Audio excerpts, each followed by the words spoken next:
So Farm Hope is a project that we created at Texas A&M AgriLife Extension, along with the Texas A&M Telehealth Institute.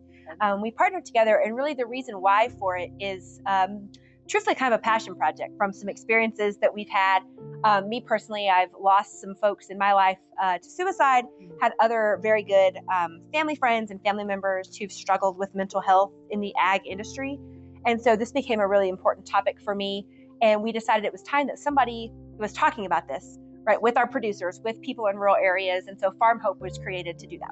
There's a lot that's weighing on producers. In the best times, Shelley, farming and ranching is a stressful occupation. Absolutely. Right? And we look at, like you said, commodity prices, input costs, weather currently, and it's even more stressful. And so having a program like this and resources like this, I think, are really important. It's helpful often for people to think about mental health in similar ways that they think about our physical health.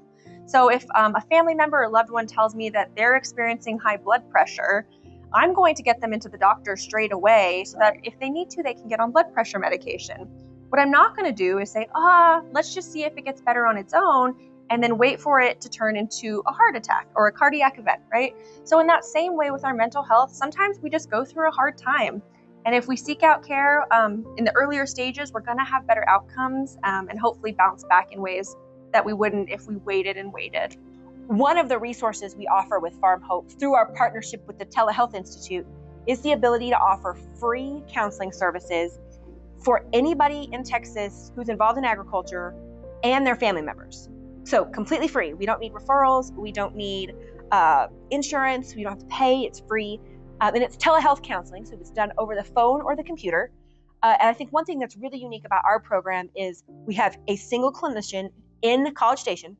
That is who you will talk to. It's always Dr. Spooner. She has an ag background. She's trained specifically in ag mental health. How does somebody know when it's time to call and ask for help? The first one being if your daily life has changed, right? If stress is impacting you to a point where you're not going to the coffee shop like you usually do, or you're not spending time with your kids as much or your spouse as much. If your daily functioning is changing and other folks are maybe noticing this, or you're just not feeling like yourself. So if you're ever taking a moment and life just feels kind of heavy and you feel kind of bogged down, maybe you're still able to get up, go to work, have good relationships, but internally you're just feeling really heavy, that can also be a sign that it's worth talking to somebody.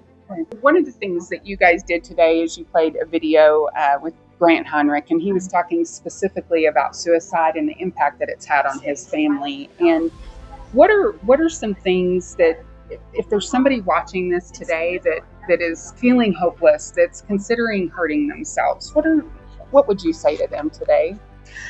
I would say to them that they don't have to do this alone. There's so many resources and there's so many listening ears that you're not a burden, and that people go through this and people do get through this. Right. If you're wondering if someone else is having thoughts of suicide, asking is the best thing you can do. You don't have to be their therapist. You can refer them to me, but asking, letting them know that you care, and being direct in that communication. Like, are you having thoughts of suicide? Because we can get you some help. We can get you someone to talk to. How people can reach out to you and begin to use these free resources. Scan the QR code that's on the screen. That will take you to our questionnaire, and you'll just provide your name and contact information. And you'll answer the questions about being in Texas and being related to an ag producer, an ag worker. And then I will get that information and I will directly reach out to call and schedule.